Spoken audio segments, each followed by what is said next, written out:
Nikki Haley.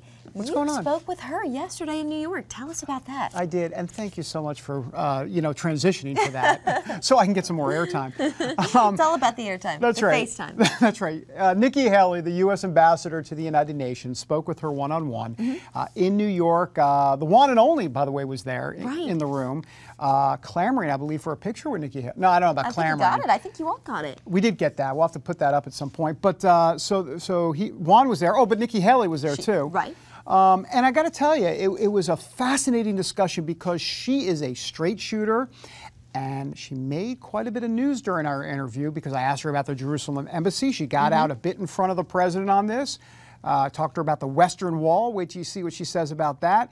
We have so much to talk about. Also, abusive anti-Israeli bias at the UN is what she talks about. So, Jenna, are you ready for this? Should we pull up a chair? Pull up a chair. Roll tape.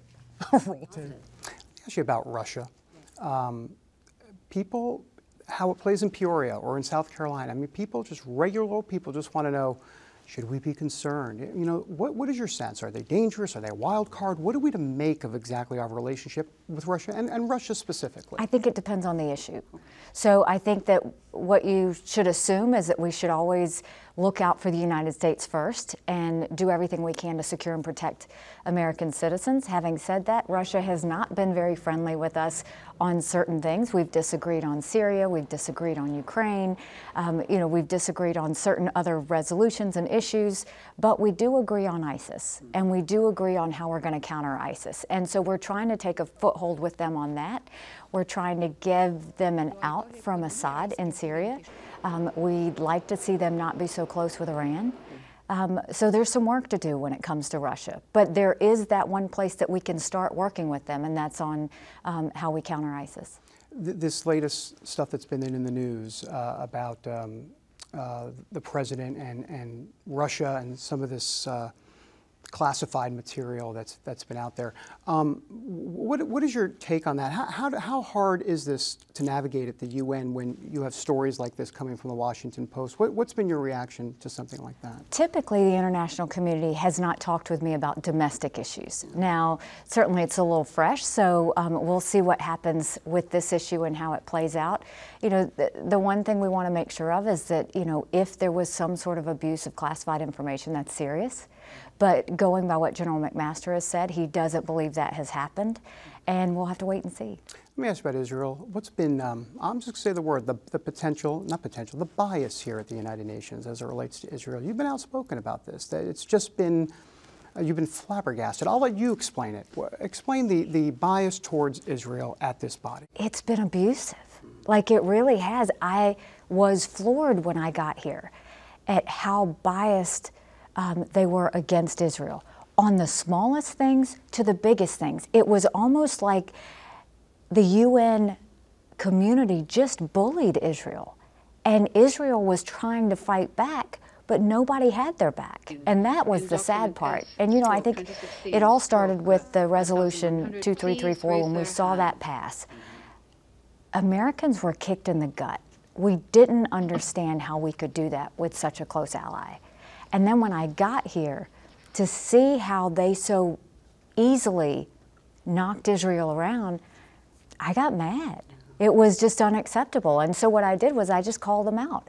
And I, just said, I can't believe in times where we've got issues with North Korea and Syria, and we're dealing with Russia and China, you're going to sit there and spend every single month, like you have for the last 10 years, on an Israel bashing session. It just blows my mind. So we've let them know that every time they do it, we're going to call them out. There was a very unfortunate report that came out that compared Israel to the apartheid state, and we quickly denounced the report. We contacted the Secretary General. He denounced the report. The person that oversaw the report has resigned. Last month we had the presidency of the Security Council. We made sure that Israel was not the main focus of that, on the peace process in the Middle East, and they finally talked about other issues. I hope we can get that to continue. But what we want our friends in Israel to know is that it is a new day for them in the UN. because we do have their back, and we will call people out, because we're not going to allow that type of abuse and bullying to happen here at the United Nations, not when the United States is such a big player in it. The media is going to try to make a rift between the president, not necessarily the President Netanyahu, but U.S. and Israel as it relates to this whole Western Wall thing that's come up now. I mean, what do you say to folks that, you know, there was that report about Western Wall not being part of Israel? I mean, that's got to be a bit controversial.